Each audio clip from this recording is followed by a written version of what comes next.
The air inside the house felt heavy, like it was pressing in from all sides, thicker even than the oppressive summer heat outside. It wasn't just quiet. It was the kind of silence that screams with everything that hasn't been spoken aloud. I had grown intimately familiar with this atmosphere over the past several months. My gaze stayed locked on the ceiling fan above, its blades turning in a slow, hypnotic rhythm that clashed against the chaos churning inside my head. My wife, Sarah, my partner for 15 years, was in the shower. The sound of water crashing against the bathroom tile offered a brief escape from the growing discomfort that now filled every corner of her home. Things hadn't always been this way. There was a time we felt inseparable, a pair others admired. We didn't need grand gestures or constant conversation. Just being in the same space once felt like enough. We built our life one decision at a time, based on shared values and mutual trust, or so I thought. But then came the distance, the slight changes, late nights at work, half-muttered explanations, whispered phone calls when she thought I was asleep. Her energy shifted, and suddenly, the woman who once bloomed in our shared life began to fade, as if the color was slowly draining from her. I chalked it up to stress, at first. Then I saw the messages. Explicit, undeniable. They didn't leave room for doubt. Each word struck me like a blow to the chest, sharp and cold. I read them repeatedly, as if hoping they would change. But they didn't. And with each reading, the pain deepened. My mind couldn't reconcile the woman in those texts with the one I had loved and trusted.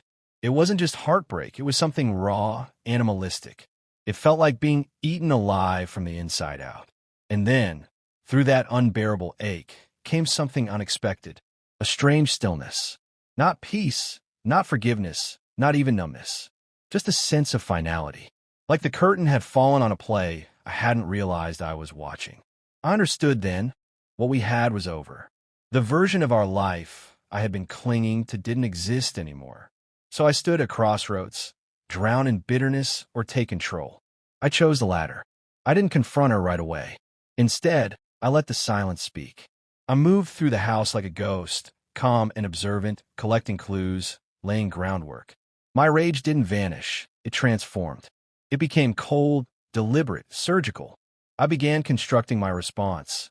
Not with words, but with actions. I made fake profiles, carefully curated to be believable, flirty, fun. I mirrored the kind of attention she had been giving someone else. It wasn't about revenge, not in the way people imagine it. It was about balance, about holding up a mirror.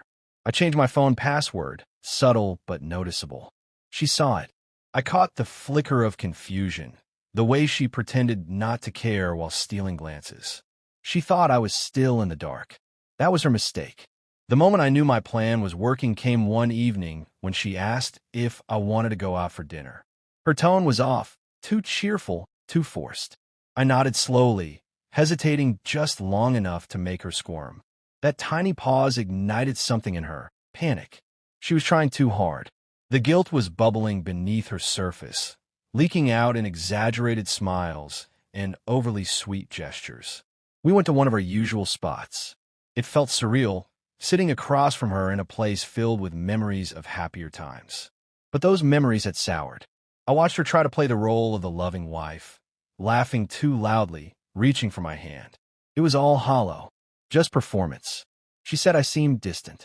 I told her I was tired. On the drive home, I stopped at a gas station. Grabbing a drink, I told her, "Want anything?" She shook her head. Inside, I pulled out my phone and sent a message to a number I knew she didn't recognize. "Tonight, at 10. Your place." Short, clear, intentional. I hit send.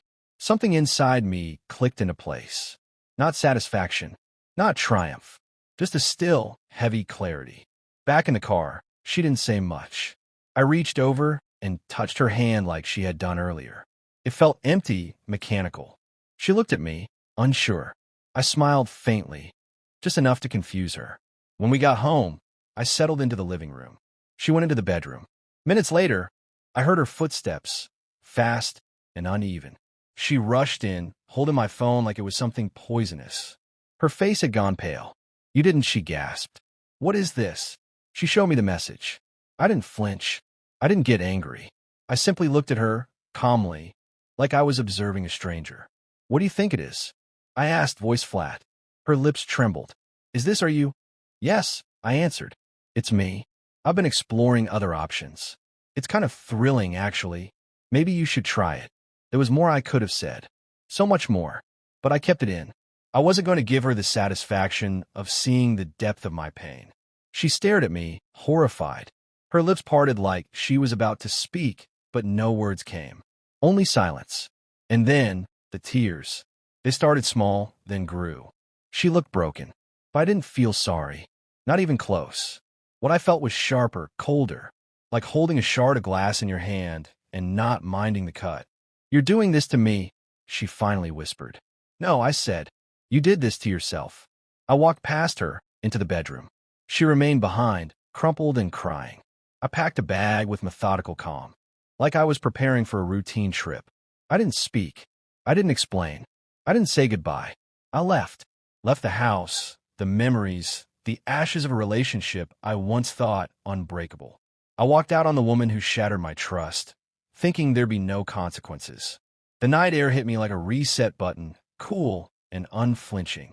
In the months that followed, I began to rebuild. I relocated, found a new job, started fresh. It wasn't easy, but each step felt like reclaiming something I'd lost. I remembered how to breathe again, how to exist without walking on eggshells. Her betrayal didn't define me anymore. It was a chapter, not my whole story. I never saw her again, never heard from her either. But sometimes in the quiet moments, I'd remember her expression, that exact second she read the message. The fear, the realization.